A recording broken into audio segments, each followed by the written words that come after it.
Ce printemps, les États-Unis ont été brièvement envahis par les cigales. Un essaim d'insectes a recouvert le pays. Il y avait en moyenne 1 million de cigales par 0,4 hectares, et ce dans 16 États. Le nombre total est approximatif car il est impossible de compter les insectes, mais les scientifiques l'ont estimé à des centaines de billions, peut-être même plusieurs milliards. Quoi qu'il en soit, sous le poids des insectes, les branches des arbres se brisaient et le bruit des cigales obligeait les chercheurs à se protéger les oreilles pour pouvoir travailler. Leur chant atteignait 110 décibels. C'est comme mettre la tête à côté d'un avion à réaction. Ça faisait littéralement mal aux oreilles. Il y avait tellement de cigales que lorsqu'elles mouraient, il fallait déployer des équipes de nettoyage pour enlever les cadavres qui encombraient les routes qui en devenaient glissantes. Mais pourquoi, si on décidait de les tuer, les autres animaux mourraient aussi? Oh, cette vidéo va être passionnante. Mais d'abord, un café avant de poursuivre.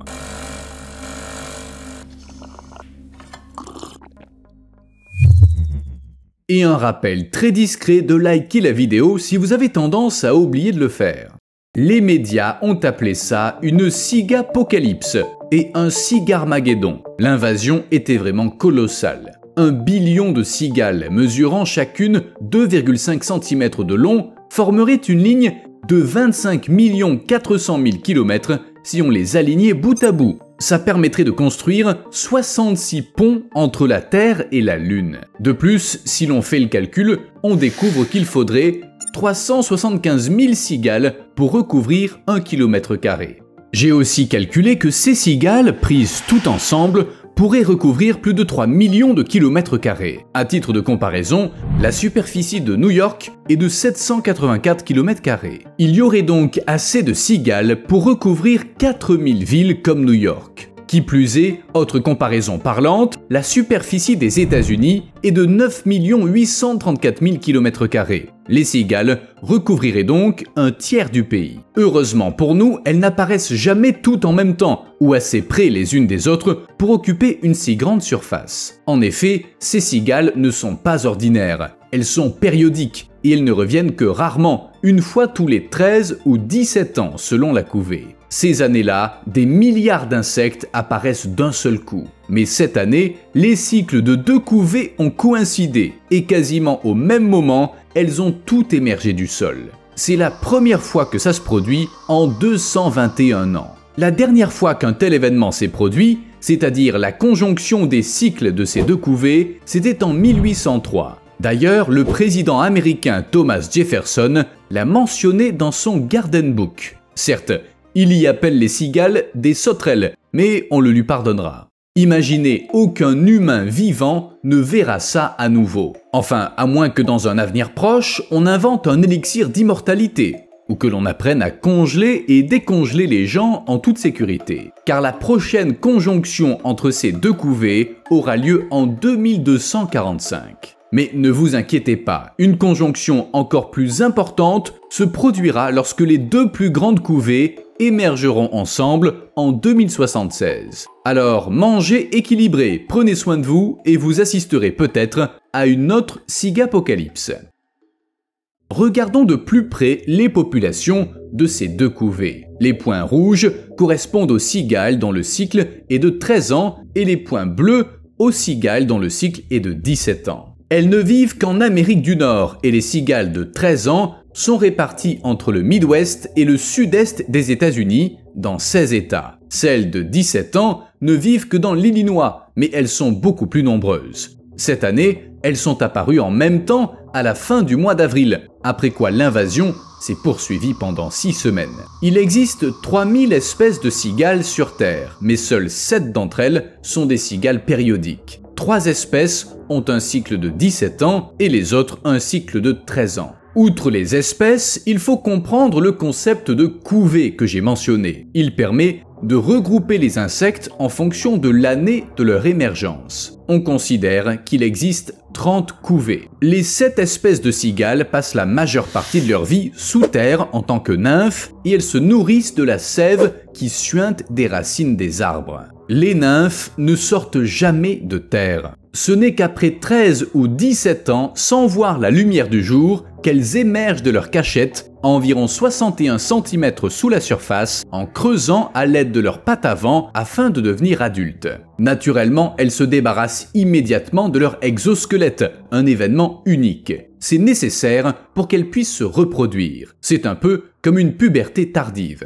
En grandissant, les cigales recherchent la végétation qui entoure les arbres adultes car c'est là qu'elles s'accouplent et qu'elles pondent leurs œufs. C'est comme choisir une école proche de chez soi. Lorsque les nymphes éclosent, elles s'enterrent et elles se développent lentement en se nourrissant du jus des racines. 13 ou 17 ans après, les cigales périodiques cessent de faire profil bas. Bruyant et ininterrompu, ce bourdonnement provient des mâles à la recherche de femelles. La nature a doté les mâles d'un organe spécial qui produit une sorte de grincement. Ce son provient de la vibration rapide de plaques nervurées en forme de tambour. Pour les faire vibrer, les cigales déforment littéralement leur propre corps. Si le corps humain ressemblait à celui d'une cigale, il serait doté de muscles épais de part et d'autre du torse afin de comprimer la poitrine vers l'intérieur et de faire plier les côtes une à une. Le relâchement des muscles permettrait aux côtes de reprendre leur forme initiale. Et elles produiraient un tel son, comme ça se passe dans le corps des cigales mâles, 300 à 400 fois par seconde. Ce qu'on ferait pas pour trouver une copine.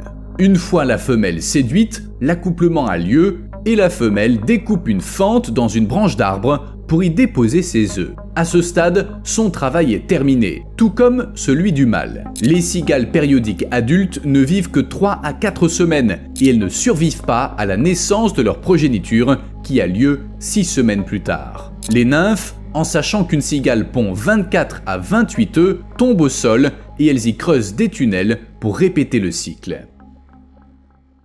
En fait, l'apparition de couvées périodiques de cigales est un phénomène connu depuis l'Antiquité. Mais il est difficile de déterminer le nombre exact d'insectes d'une couvée ou de savoir si, par exemple, le nombre de cigales dans une couvée augmente.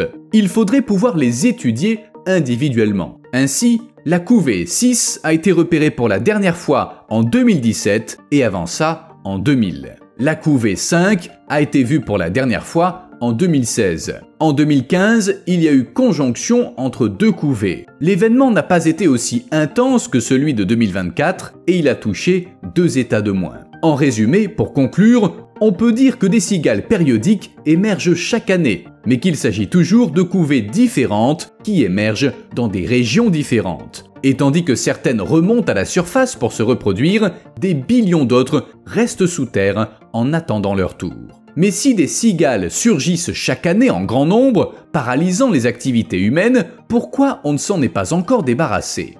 D'abord, les cigales périodiques sont parfois confondues avec des sauterelles voraces. Thomas Jefferson n'était pas le seul à avoir ce problème. Et puis, les cigales sont plus un inconvénient mineur qu'une cause de pertes économiques. Elles peuvent certes nuire aux jeunes arbres et à certaines cultures fruitières. Vous vous souvenez, n'est-ce pas? Les cigales femelles creusent des tunnels dans l'écorce des arbres où elles pondent leurs œufs. Parfois, les branches affectées ne se remettent pas des dégâts et meurent, mais c'est rare. De plus, on a de bonnes raisons de ne pas vouloir éliminer les cigales périodiques.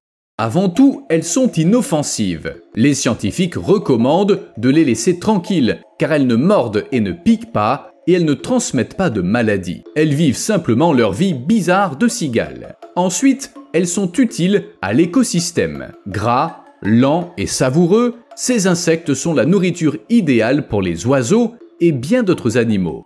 Les cigales aèrent également le sol lorsqu'elles le creusent ou remontent à la surface, ce qui, au fait, permet à l'eau de pluie de pénétrer dans le sol et de nourrir les racines pendant les mois les plus chauds. Lorsque les femelles pondent, elles élaguent naturellement les arbres, ce qui permet d'obtenir plus de fleurs et de fruits l'année suivante. Après la mort des cigales, leur corps, et ils sont nombreux, enrichissent le sol d'une énorme quantité d'azote et autres nutriments. Bref, la cigale est plus qu'un insecte, c'est un don du ciel. Pour finir, les cigales sont trop nombreuses pour qu'on puisse les combattre. Les scientifiques déconseillent l'usage de pesticides car ça ne sert à rien. On ne peut pas empoisonner toutes les cigales et en essayant vainement de les tuer, on risque d'éliminer d'autres insectes. Enfin, si vous êtes inquiet pour vos arbres, procurez-vous des filets de protection spéciaux et laissez les pauvres cigales tranquilles. Je le rappelle, les cigales émergent du Maryland à l'Oklahoma, de l'Illinois à l'Alabama, mais pas toutes au même endroit et au même moment. Aussi effrayante que puisse paraître une invasion de cigales, on n'a jamais vu 1 milliard d'insectes se rassembler au même endroit. En fait, j'irai plus loin. Les cigales périodiques sont non seulement inoffensives, mais elles sont fantastiques. Il est maintenant temps de répondre à une question qui me taraude. Pourquoi elles passent autant de temps sous terre? Les insectes font pas ça d'habitude. Et la durée de leur cycle est étrange, 13 et 17 ans. Il s'avère que c'est à cause des prédateurs. La plupart d'entre eux ont une vie assez brève qui ne dépasse pas 2 à 10 ans. Si elles émergeaient en fonction d'un cycle basé sur des années paires, les cigales se jetteraient dans les griffes des prédateurs, ou dans leur croc, bref, dans leur assiette. Et quand il y a beaucoup de prédateurs, ils ont faim, et il est difficile pour une cigale grassouillette de survivre dans de telles conditions. Mais les cigales périodiques ne sortent que tous les 13 et 17 ans afin d'éviter les périodes où les prédateurs sont abondants. Elles apparaissent quand leurs populations sont en déclin. Le fait est que 13 et 17 sont des nombres premiers, ce qui fait qu'il est très difficile pour les prédateurs de synchroniser leur propre cycle avec celui des cigales. De plus, les cycles des différentes cigales ne coïncident presque jamais. Ça n'arrive que tous les 221 ans. En fait, il s'agit d'une astuce de l'évolution pour empêcher les prédateurs de prévoir l'émergence des cigales. Mais il y a une autre raison, ou plutôt une autre théorie pour expliquer ce comportement. C'est ce qu'a suggéré une étude de 1993. En gros, ça donne ça. Il y a tellement de cigales qui émergent en même temps que les prédateurs ne peuvent pas toutes les manger. Ils s'en régalent jusqu'à en être dégoûtés, puis ils finissent par les éviter et ils s'en désintéressent complètement pendant quelque temps. Les cigales sont si nombreuses que ces pertes ne les empêcheront pas de se reproduire. Je suis le seul à penser que ces deux explications se contredisent.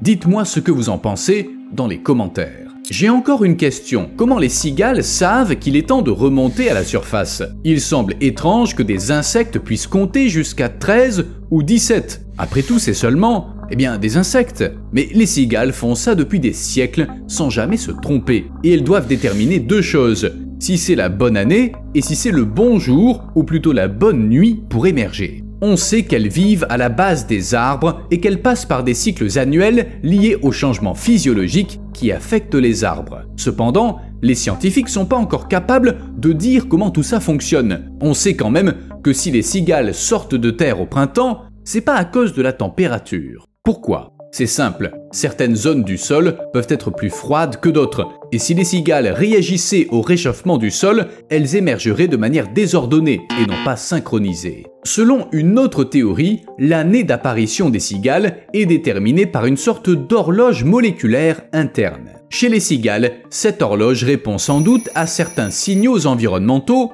qui indiquent le passage du temps. Par exemple, lorsque les feuilles des arbres tombent, la composition du liquide dans les racines change, et comme les cigales s'en nourrissent, elles pourraient en avoir conscience. Vous avez déjà vu un sommelier déterminer l'année de production d'un vin simplement en le goûtant? C'est la même chose.